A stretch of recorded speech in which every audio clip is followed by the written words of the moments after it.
मुंबईतील मालवणीत असलेल्या काँग्रेसचे आमदार असलम शेख यांच्या ऑफिसच्या समोर भाजपाच्या वतीने वंदे मातरमचं आयोजन करण्यात आलं होतं। यावेळी खासदार पियुष गोयल, माजी खासदार गोपाल शेट्टी, योगेश सागर, विनोद शेलार यांच्यासोबत भाजपचे कार्यकर्ते देखील उपस्थित होते।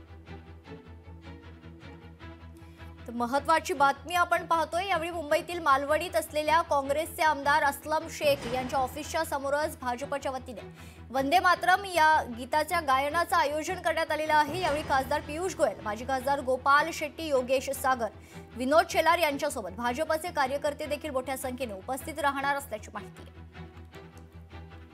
काँग्रेसचे आमदार असलम शेख यांनी वंदे मातरम या गीताला विरोध केला होता। त्यानंतर आता मुंबईतील मालवणीत असलेल्या त्यांच्या ऑफिसच्या समोर भाजपच्या वतीने वंदे मातरम हे गीत गायलं जाणार आहे। यावेळी खासदार पियुष गोयल आणि भाजपचे इतर वरिष्ठ पदाधिकारी यासोबतच कार्यकर्ते देखील मोठ्या संख्येने उपस्थित राहणार असल्याची महत्त्वाची बातमी समोर येते।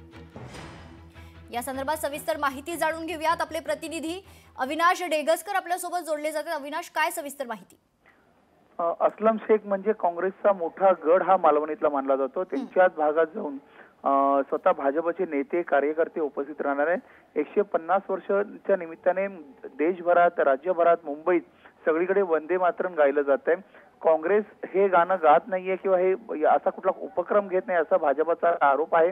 त्यामुळेच भाजपचे जे मोठे नेते आहेत उत्तर मुंबईत, त्यांनी असलम शेख यांच्या मालवणीतील असलम शेख यांच्या कार्यालयासमोर वंदे मातरमचं आयोजन केलेलं आहे। प्रामुख्याने या कार्यक्रमात खासदार पियुष गोयल, माजी खासदार गोपाल शेट्टी, त्याचसोबत विनोद शेलार आहेत, स्थानिक आमदार आहेत, स्थानिक म्हणजे जवळचे आमदार असलेले योगेश सागर आहेत, ते उपस्थित राहणार आहेत। त्यासोबत विनोद शेलार ही उपस्थित राहणार आहेत आणि यांच्या उपस्थित भाजपचे कार्यकर्ते वंदे मातरम गाणं गाणार आहेत। निश्चित धन्यवाद अविनाश, आपण दिलेल्या सविस्तर माहितीसाठी। तर मुंबईतील मालवणीत असलेल्या काँग्रेसचे आमदार असलम शेख यांच्या ऑफिस समोर, यांच्या कार्यालयासमोरच भाजपच्या वतीने वंदे मातरम हे गीत गायलं जाणार आहे।